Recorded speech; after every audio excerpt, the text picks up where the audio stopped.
मोर्चा संभाला, किसान मोर्चा संभाल के डटे हुए हैं वहाँ।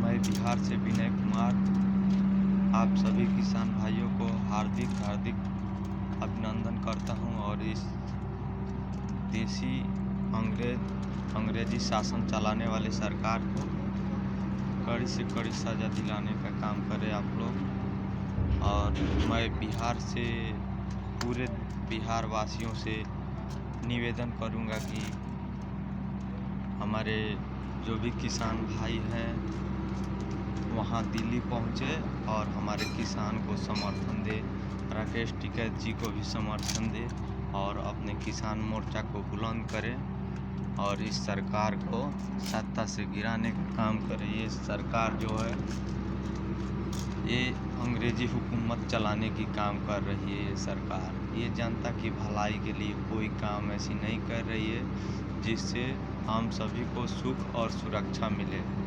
ये असुरक्षा हमारे किसान भाइयों पे कर दी और दुर्दशा किसानों को ऐसी कर दी थी इन लोगों ने।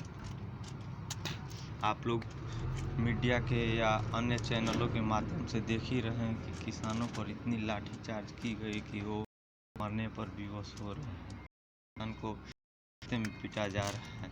बीजेपी विधायक और अन्य लोगों ने उन्हें रास्ते में घेर कर पीट रहे हैं। तो ये जो है इनकी सरकार है, ये लोगों को चैन से जीने नहीं देगी।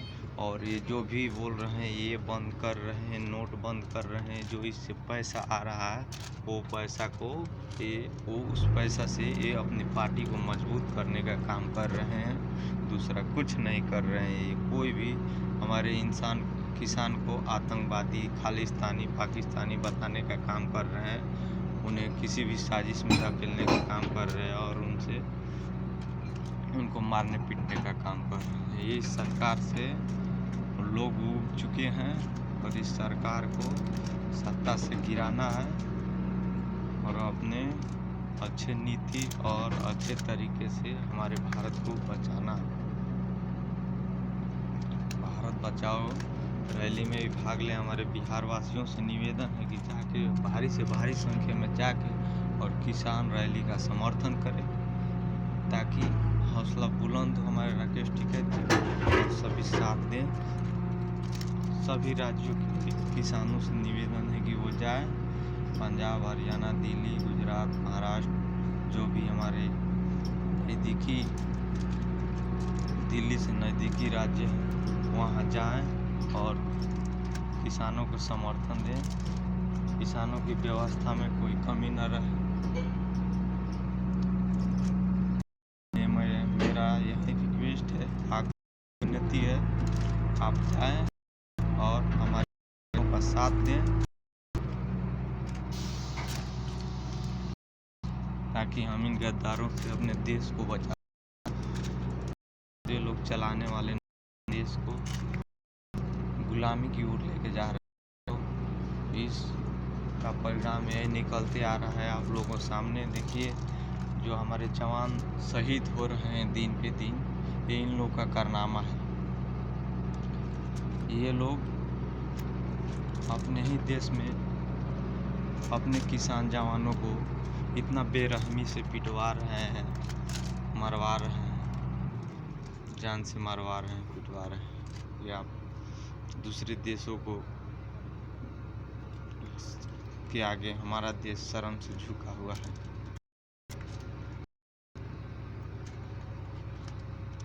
अगर अभी हम लोग नहीं करते हैं तो सभी जितने भी हमारे किसान ये दब कर रहे हैं आत्महत्या करने पर मजबूर हो जाएंगे।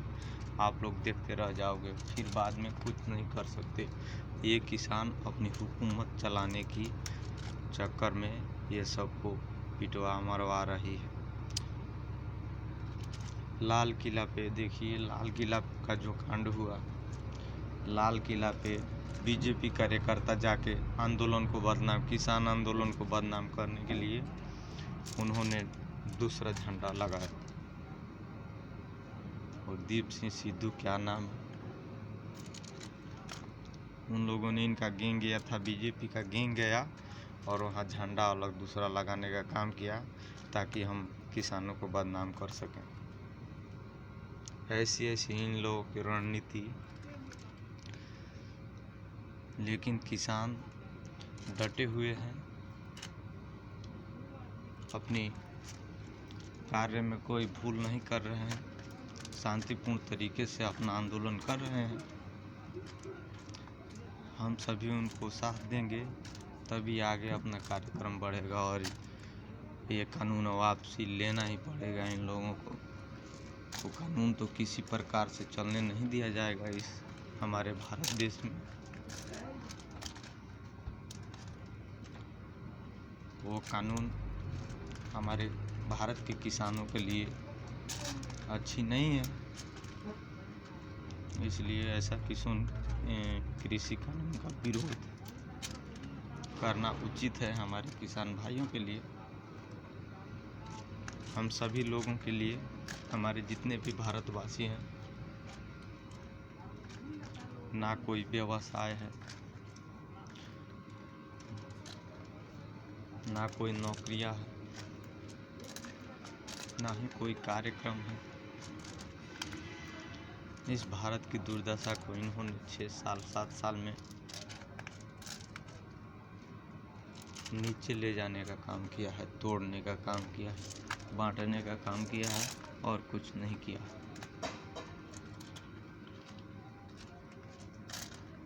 ये लोग इतने जलील हो सकते हैं, हम लोग सोचा भी न था।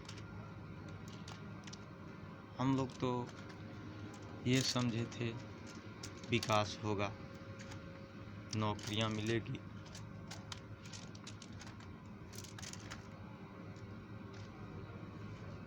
देश आगे बढ़ेगा, मगर देश आगे नहीं, बहुत पीछे जा चुका है।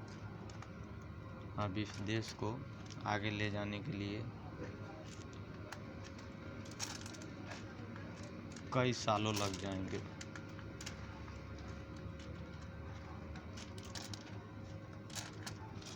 मैं ओमान में विनय कुमार इतना ही कहकर अपना बात समाप्त करता हूँ। आप लोग मेरे बात का थोड़ा भी ख्याल करें।